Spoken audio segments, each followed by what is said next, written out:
മനുഷ്യർ പരസ്പരം നല്ല ബന്ധമുണ്ടാകുമ്പോൾ സാവകാശം പുസ്തകം റിജക്റ്റ് ചെയ്യും. ഉറപ്പാണ് പുസ്തകം റിജക്റ്റ് ചെയ്യും. കാരണം ഒരു വ്യക്തിയുമായിട്ട് ജീവൻ്റെ ഭാഗത്ത് അനുഭവിക്കുന്ന അവസ്ഥ വായിച്ചുണ്ടാക്കിയതാണോ അനുഭവിച്ച് കണ്ടതാണോ? അനുഭവിച്ച് കണ്ടതാണ്. അതെ, അനുഭവിച്ച് കണ്ടതിനാണോ പ്രാധാന്യം അതോ വായിച്ച് കണ്ടതിനാണോ പ്രാധാന്യം? അതെ, അനുഭവിച്ച് കണ്ടത് കൊണ്ട് നമ്മൾക്ക് നിലനിൽക്കുന്ന ഭാഗം, അതാണ് യാഥാർത്ഥ്യം. അവിടെയാണ് യാഥാർത്ഥ്യ ബോധത്തിലെത്തിക്കഴിഞ്ഞാൽ മറ്റൊരു വ്യക്തിയുമായിട്ട് പൊരുത്തപ്പെട്ട് അവിടെ ഒരുമിച്ച് വന്ന് ഈ ഒരുമ നമ്മുടെ സമൂഹത്തിൽ സെക്സിൻ്റെ ഭാഗത്തേ കാണുന്നുള്ളൂ. സെക്സിൻ്റെ ഭാഗത്ത് ഒരുമയില്ല. മനസ്സിലായി? സെക്സിൻ്റെ ഭാഗത്ത് അത് വെറും ശരീരത്തിൻ്റെ പ്രകൃതിയുടെ ഒരു സ്വഭാവമാണ്. അത് നമ്മളുടെ സ്വഭാവമല്ല, അത് പ്രകൃതിയുടെ സ്വഭാവമാണ്. പ്രത്യുൽപാദനം പ്രകൃതിയുടെ ആവശ്യമാണ്, നമ്മളുടെ ആവശ്യമല്ല. അത് പ്രകൃതിയുടെ ആവശ്യമാണ്. ശ്രദ്ധിക്കണം, ഈ അന്തരം കൃത്യമായിട്ട് മനസ്സിലാക്കണം. നമ്മൾ പ്രത്യുൽപാദനം റീപ്രൊഡക്ഷൻ നടത്തി എന്നിട്ട് നമ്മൾ ഭയങ്കര വലിയ ഇതെൻ്റെ മക്കളാണ് എൻ്റെ ഭാര്യയാണെന്നൊക്കെ പറഞ്ഞ് കുറച്ച് കളയുമ്പോഴത്തേക്ക് നമുക്ക് ഈ പറയാൻ പോലും പറ്റാണ്ടാകുന്നു പെട്ടെന്ന് തന്നെ. നമ്മുടെ ജീവിതം എന്ന് പറഞ്ഞാൽ 10-60-70 വയസ്സൊന്നുമല്ല. മനസ്സിലായി? 10-60-70 വയസ്സുകൊണ്ട് ഇതിനകത്തുള്ള യാതൊന്നും മനസ്സിലാക്കാതെ ചത്തുപോകുന്ന ആൾക്കാർ ചെയ്തുകൊണ്ടിരിക്കണം. കാരണം എന്താണ്? കാരണം ഇവർ ശക്തി ഉണ്ടാക്കാൻ നോക്കി. ശക്തി ഉണ്ടാക്കാൻ പറ്റത്തില്ല. മനസ്സിലായി? ആൾബലം ബലഹീനരായിട്ടുള്ള എത്ര പേരെ കൂട്ടിയാലും അത് ബലഹീനത തന്നെയാണ്. ബലഹീനരായിട്ടുള്ള എത്ര പേരെ കൂട്ടിയാലും, എത്ര വലിയ പട്ടാളക്കാരെ കൂട്ടിയാലും പട്ടാളക്കാരൊക്കെ സൃഷ്ടിക്കുന്ന ഭയം കൊണ്ടല്ലേ? പട്ടാളക്കാരെ സൃഷ്ടിക്കുന്ന ഭയം കൊണ്ടാണ്. അതുകൊണ്ട് ഒരിക്കലും യോഗ്യതയിലോട്ട് എത്തത്തില്ല. ഒരിക്കലും യോഗ്യതയിലോട്ട് എത്ര പേരെ വെട്ടിക്കൊന്നാലും, എത്ര പേരെ വെടിവെച്ച് കൊന്നാലും ഇവൻ രക്ഷപ്പെടത്തില്ല. എത്ര പേരെ നമ്മൾ കൊന്നാലും അവസാനം നമ്മളും ചത്തുപോകത്തേ ഉള്ളൂ. അപ്പോൾ കൊല്ലലല്ല മാർഗം, നശിപ്പിക്കലല്ല മാർഗം. മറ്റൊരാളുമായിട്ടുള്ള ബന്ധം എവിടെയാണ് ഉണരേണ്ടത്? ജീവനിൽ ഉണരണം. ജീവനിൽ ഉണരണം. അപ്പം മറ്റൊരാൾ ചെയ്ത പ്രവൃത്തിക്ക് പകരം എന്നിലെ പ്രവൃത്തി ശ്രദ്ധിക്കുമ്പോൾ അപ്പോഴാണ് ആത്മബോധമുണ്ടാകുന്നത്. എത്ര പുസ്തകം വായിച്ചാലും ഇത് കിട്ടത്തില്ല. എത്ര പുസ്തകം വായിക്കും തോറും നമുക്ക് സ്വപ്നം കൂടിക്കൊണ്ടിരിക്കും. മനസ്സിലായോ? അതൊരു ഭയങ്കര വലിയൊരു ചതിയാണ്. മനസ്സിലായോ? വായിക്കും തോറും ഈ പുസ്തകം വിടാൻ പറ്റാണ്ടായിക്കൊണ്ടിരിക്കും. ആവർത്തിച്ച് പുസ്തകം ഗ്രന്ഥം വായിക്കും തോറും ആ വ്യക്തിയുടെ രക്തത്തിൻ്റെ ചംക്രമണത്തെ അനുഭവിക്കുന്നതിൽ നിന്ന് അകന്നുകൊണ്ടേയിരിക്കും. ആ വ്യക്തി നശിക്കണേന്ന്. മനസ്സിലായി? സത്യസന്ധത ഇല്ലാണ്ടാകണേന്ന്.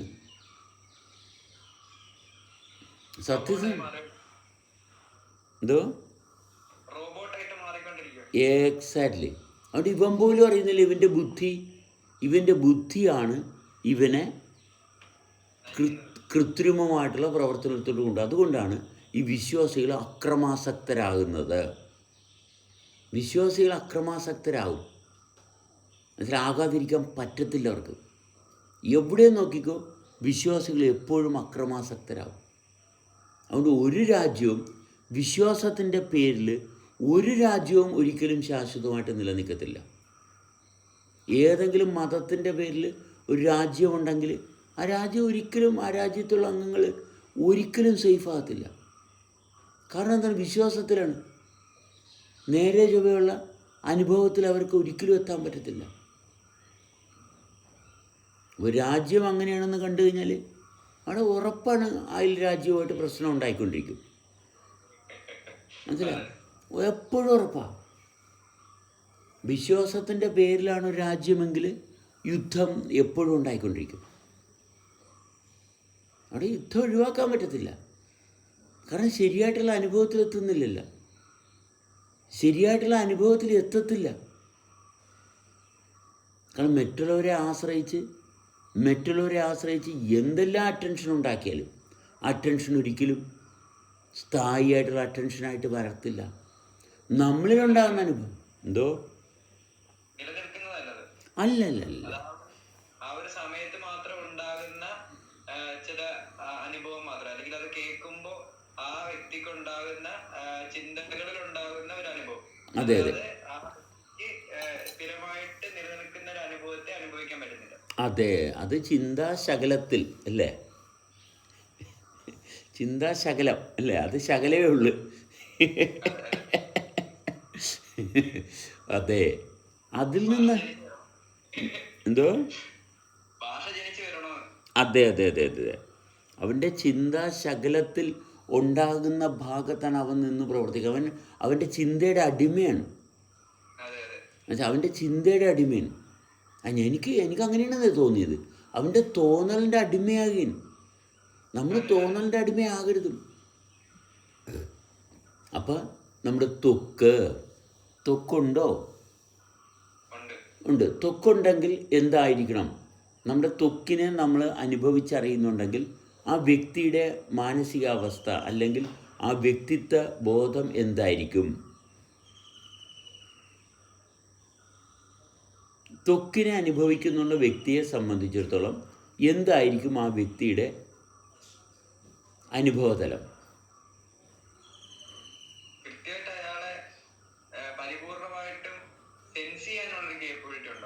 അതെ, അതിനാണ് അഭിമാനമെന്ന് പറയുന്നത്.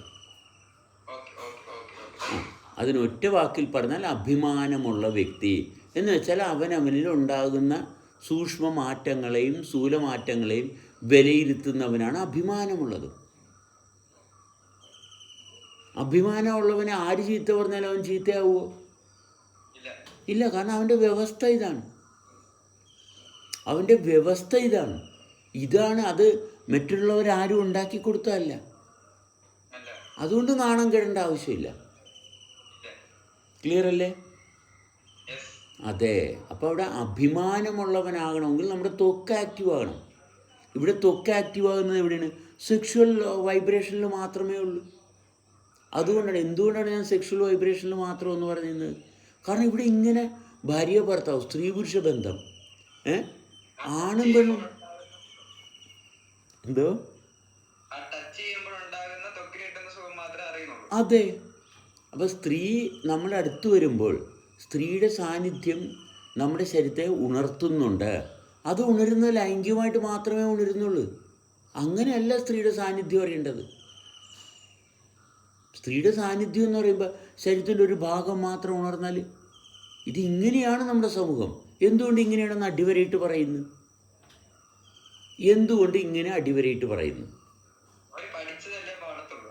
അല്ല, അതുകൊണ്ടല്ല. എന്തുകൊണ്ട് ഇങ്ങനെ നമ്മളിപ്പോൾ അടിവരയിട്ട് പറയുന്നു?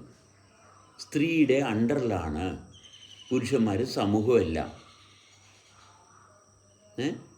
സ്ത്രീയുടെ അണ്ടറിലാണ്.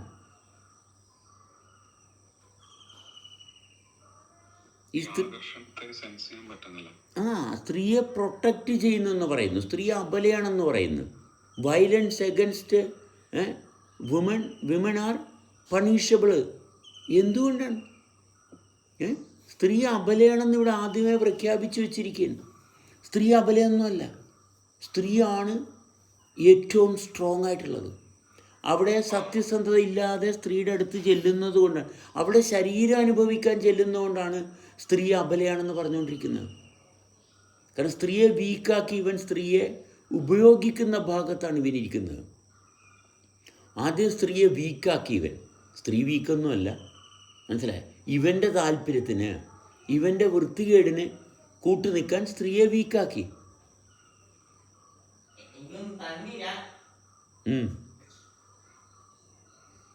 മനസ്സിലായോ? അതേ സ്ത്രീയെ വീക്കാക്കി. എന്നിട്ടാണ് ബാക്കിയുള്ള കംപ്ലീറ്റ് കാര്യം നോക്കണം. സ്ത്രീയുടെ നഗ്നമായിട്ടുള്ള പ്രദർശിപ്പിക്കൽ ഇത് ചെയ്യുന്നത് എന്തിനാണ്? സ്ത്രീ വയലൻസ് ആണെങ്കിൽ, ടോർച്ചറിങ് സ്ത്രീ വയലൻസ് ആണെങ്കിൽ, പണിഷബിൾ ആണെങ്കിൽ, സ്ത്രീയെ നഗ്നമായിട്ട് പ്രദർശിപ്പിക്കുന്നത് ഏറ്റവും വലിയ വയലൻസ് അല്ലേ? അതൊരു സ്ത്രീയുടെ അനുവാദത്തോടുകൂടിയും ചെയ്യാൻ പാടില്ല. അതെന്തിനു ചെയ്യണം ഇവിടെ? ഇറ്റ് ഈസ് എഗൻസ്റ്റ് ഹ്യൂമാനിറ്റിയാണത്. ഒരു സ്ത്രീയുടെ നഗ്നത പ്രദർശിപ്പിച്ച് മറ്റുള്ളവരെ സ്വാധീനിക്കാൻ വേണ്ടിയിട്ടല്ലേ?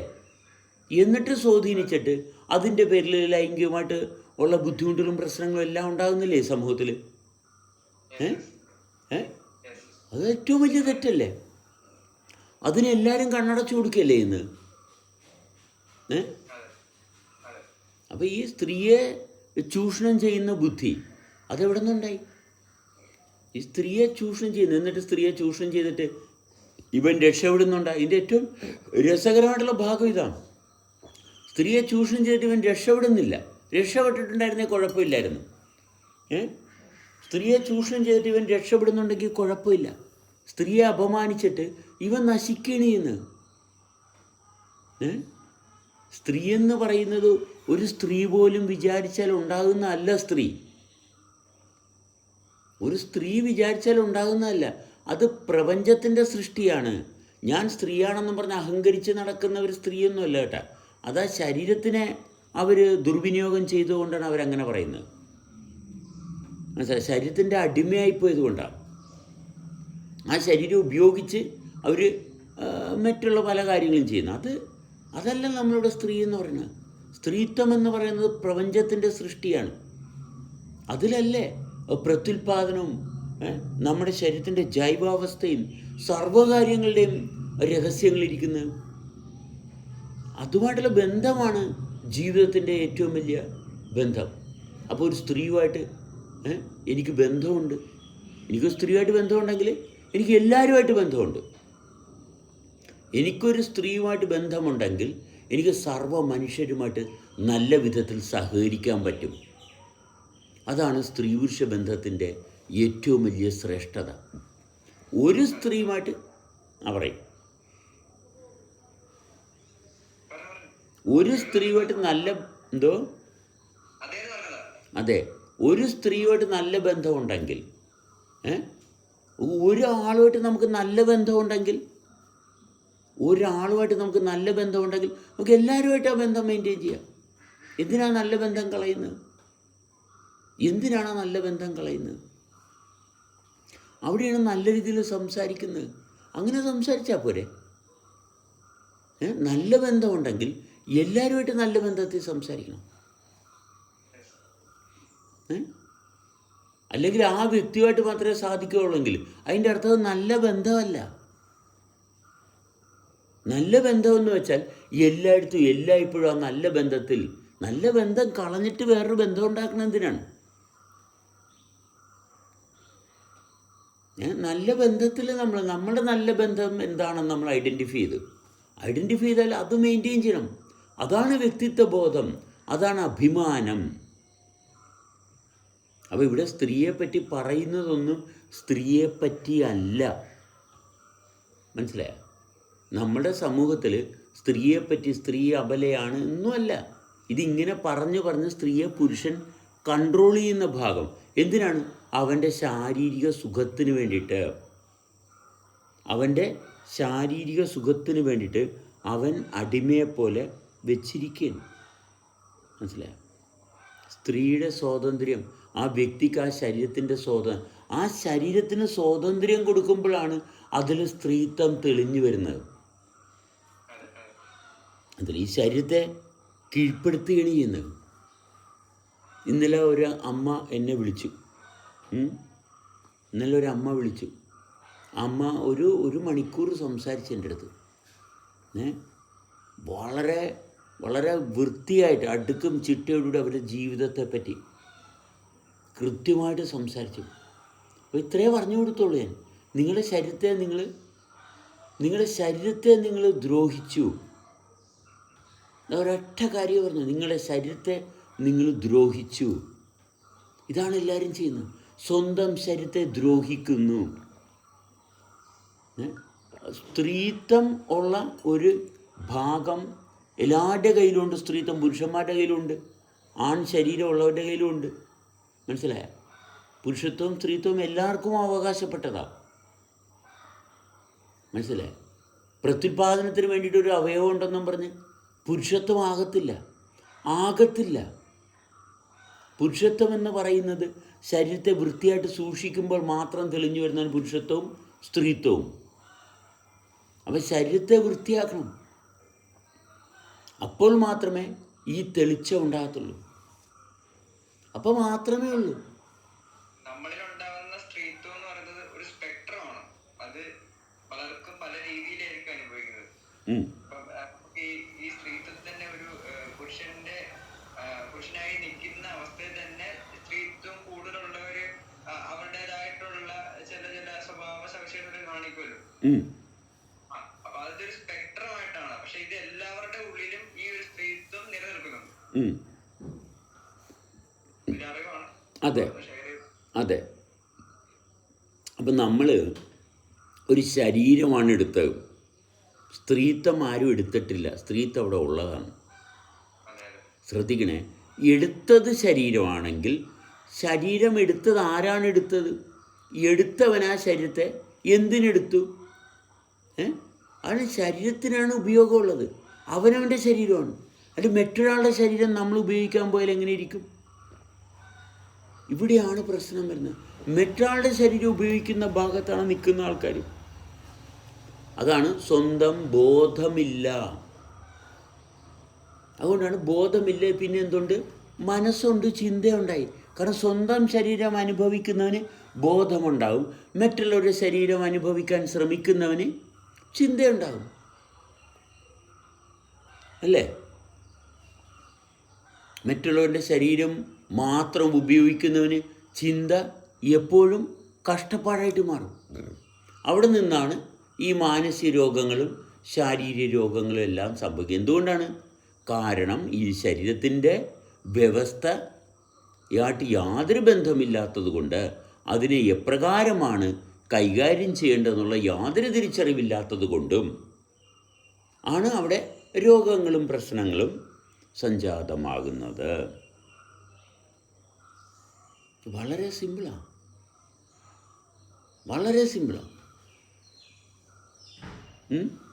സിമ്പിളല്ലേ?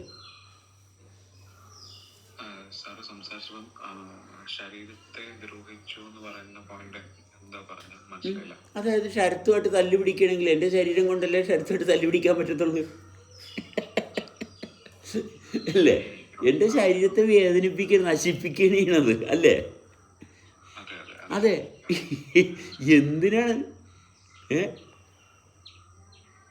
ഈ തല്ലുപിടുത്തം എന്ന് പറഞ്ഞത്? ശരീരത്തെ ദ്രോഹിക്കല അല്ലേ?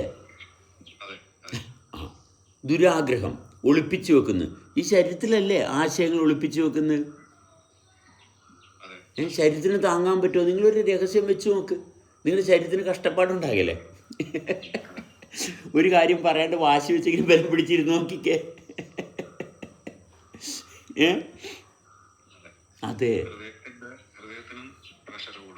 അതെ, ആ വ്യക്തി രോഗിയായിക്കൊണ്ടിരിക്കും.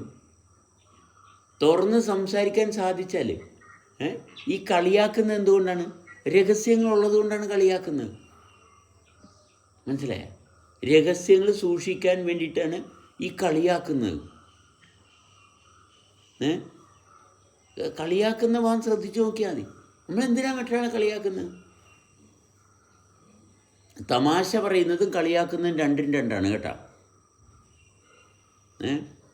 കളിയാക്കുന്ന ആൾക്ക് തമാശയും കളിയാക്കപ്പെടുന്ന ആൾക്ക് അതെ. അതുകൊണ്ട് നമ്മളതിനെ കൃത്യമായിട്ട് അനലൈസ് ചെയ്യുന്നതാണ്. അത് തമാശ എന്ന് പറയുന്നത് കളിയാക്കലല്ല. ഹാസ്യം എന്ന് പറയുന്നത്, ഹാസ്യം ഒരിക്കലും ആരെയും കളിയാക്കുന്നില്ല. മനസ്സിലായി? ഒരു വ്യക്തി ഹാസ്യം അവതരിപ്പിക്കുന്ന ഒരു വ്യക്തി, ആ വ്യക്തി തന്നെത്താനാണ്. അത് മറ്റൊരാളെയും അവിടെ എടുക്കുന്നില്ല. ഹാസ്യ കഥാപാത്രം തന്നെത്താനാകേൻ. മനസ്സിലായോ? അതിപ്പോൾ ഇന്നലെ ഞങ്ങൾ തിയേറ്ററിൽ ഇരിക്കുമ്പോൾ സിനിമ തുടങ്ങിയപ്പോൾ ഒരു രൂപം വന്നു. സിനിമയുടെ ഫസ്റ്റ് ഒരു രൂപം അവിടെ തെളിഞ്ഞു വന്നു. അപ്പോൾ ഞാൻ ചോദിച്ചു, ജെനിയോട് ചോദിച്ചു, ഇത് എന്ത്? അപ്പോൾ ഒരു ഹിന്ദു ചിത്രമാണ്. ഞാൻ ചോദിച്ചു, ഇതെന്താണെന്ന് ചോദിച്ചു. ചേച്ചി അത് സരസ്വതിയാണ്. അതെന്താണ്? അതെനിക്കറിയാൻ പാടില്ല. ഞാൻ പറഞ്ഞു സോറി. ഞാൻ ഉടനെ സോറി പറഞ്ഞു. കാരണം ഫർദർ വേണ്ട. മനസ്സിലായോ? അപ്പം ഇവിടെ ആരെയും ഇത് ചെയ്യുന്നില്ല. മനസ്സിലായി? ഇതൊരു ചെറിയൊരു നർമ്മത്തിൻ്റെ ചെറിയൊരു സൂചന ഞാൻ തന്നെന്ന് മാത്രമേ ഉള്ളൂ. മനസ്സിലായോ? നർമ്മത്തിൻ്റെ ചെറിയൊരു സൂചന തന്നെന്ന് മാത്രമേ ഉള്ളൂ. കാരണം ആ വ്യക്തി പിന്നെ ഫർദർ ആ വ്യക്തിക്ക് അറിയത്തില്ലെന്ന് പറഞ്ഞു, ക്ലിയർ അല്ലേ? പിന്നെ അവിടെ ഫർദർ ഒന്നും വേണ്ട. അപ്പം ഞാൻ ഉടനെ പറഞ്ഞു, ചോദ്യം ചോദിച്ചത് സ്ഥലം മാറിപ്പോയി. മനസ്സിലായോ? അപ്പോൾ ആ വ്യക്തിക്ക് ഓക്കെ, ഇവർക്കായിരിക്കും അറിയായിരിക്കും അത്. അതെ. ഈ സിനിമ തുടങ്ങുന്നതിന് മുന്നേ ഒരു ദൈവത്തിന്റെ രൂപം വരില്ലേ, സരസ്വതിയും പിന്നെ ഒരു രൂപവും കൂടി. മുകളിലൊരു കറുത്ത ഒരു സ്ക്വയർ ഉണ്ട്, ആ സ്ക്വയറിൻ്റെ നടുക്കൊരു വെള്ള ലൈനുണ്ട്. ഐഡിയ മനസ്സിലാവുന്നില്ല സർ. അതായത് താഴത്ത് സരസ്വതി ആയിരിക്കണം അല്ലേ? സരസ്വതി ഉണ്ട് ഇതിനകത്ത്, ലക്ഷ്മി. അതിന്റെ മുകളിൽ കറുത്തൊരു പ്രതിമ, കറുത്തൊരു ഒരു ചെറിയൊരു കോൺഫറൻസ് ഷേപ്പ്. എന്നാൽ കോൺഫറൻസ് അല്ല, ചെറിയൊരു ടേപ്പറിങ്. എന്നിട്ട് നടുക്കൊരു വെള്ള ലൈനുണ്ട് അതിൻ്റെ നടുക്ക്. ഇങ്ങനത്തെ ഒരു ആ സംഭവമാണ് ഏറ്റവും മുകളിൽ കാണുന്നത്. പിന്നെ വേറെ കുറേ ബാക്ക്ഗ്രൗണ്ടിൽ കുറേ പിക്ചേഴ്സ് എല്ലാം ഉണ്ട്. ഇല്ല, അവിടെ ആൾക്കാരും ഉള്ളതായിട്ട് തോന്നുന്നില്ല.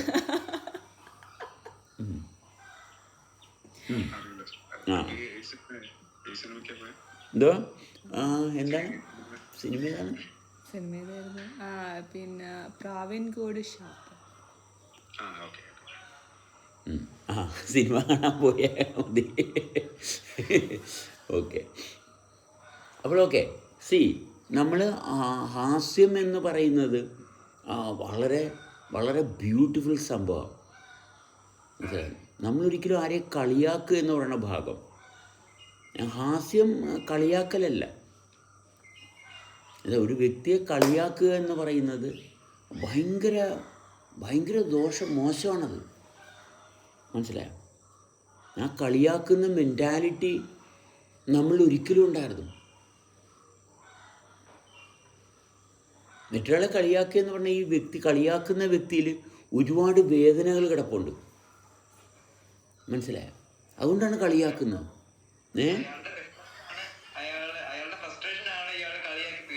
അതെ അതെ അതെ അതെ അതെ അതെ. ഇയാളുടെ ഉള്ളിൽ ഒരുപാട് വേദനയൊക്കെ ഇയാൾ രഹസ്യമായിട്ട് വെച്ചിരിക്കുന്നു. അതുകൊണ്ടാണ് അയാൾ കളിയാക്കുന്നത്. മനസ്സിലായോ? എന്തോ